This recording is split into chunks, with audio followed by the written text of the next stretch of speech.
السلام علیکم ورحمۃ اللہ وبرکاتہ۔ دوستو، آپ دیکھ رہے ہیں جائن وزیر۔ آج ہم آپ کو مولانا روم رحمۃ اللہ علیہ کی حکایتوں میں سے کچھ حکایت سنائیں گے۔ ایک شخص اپنی بھیڑ کو کہیں لے کر جا رہا تھا۔ اس نے ایک لمبی رسی سے اس بھیڑ کو باندھا ہوا تھا۔ راستے میں ایک چور نے موقع دیکھ کر رسی کاٹی اور بھیڑ کو لے کر چل دیا۔ مالک کو جب احساس ہوا تو اس نے ادھر ادھر نگاہ دوڑائی اور ادھر ادھر جھاڑیوں میں دیکھنے لگا، لیکن بھیڑ کا نام و نشان نہیں تھا۔ اتنے میں چور نے اس بھیڑ کو چھپا کر ایک کنویں پر آ بیٹھا اور زاروں کا تار رونے لگا اور واویلا کرنے لگا۔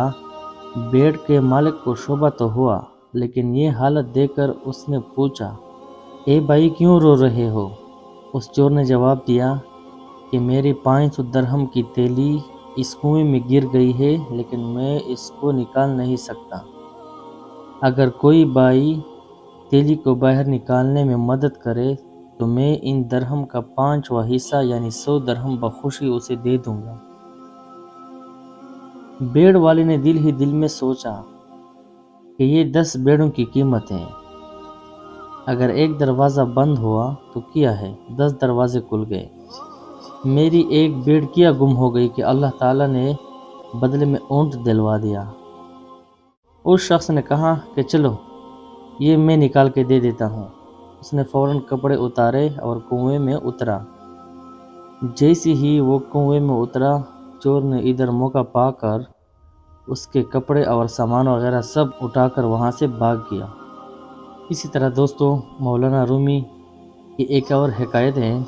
کہتے ہیں کہ حضرت سلیمان علیہ السلام کے دور میں ایک شکاری نے نر کبوتر کا شکار کیا، جس پر مادہ کبوتر نے انصاف کے لیے حضرت سلیمان علیہ السلام کے دربار میں حاضر ہو کر شکاری کے خلاف شکایت کی۔ حضرت سلیمان علیہ السلام نے شکاری کو بلایا اور پوچھا کہ نر کبوتر کو تم نے کیوں مارا ہے؟ جواب میں شکاری نے کہا، اے اللہ کے پیغمبر، کبوتر حلال ہے اور ہمیں حلال شکار کی اجازت ہے، تب میں نے یہ شکار کیا، اس میں غلط کیا ہے؟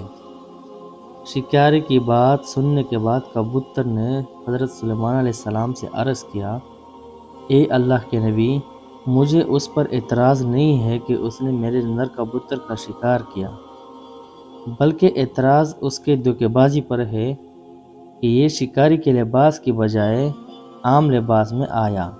اگر یہ شکاری کے لباس میں آتا تو ہم اپنی حفاظت کر سکتے تھے، لہٰذا اس نے ہمارے ساتھ دھوکہ کیا، اس لیے اس سے سزا ہونی چاہیے۔ دوستو، مزید اسی طرح اچھی ویڈیوز کے لیے ہماری چینل کو سبسکرائب کریں۔ شکریہ۔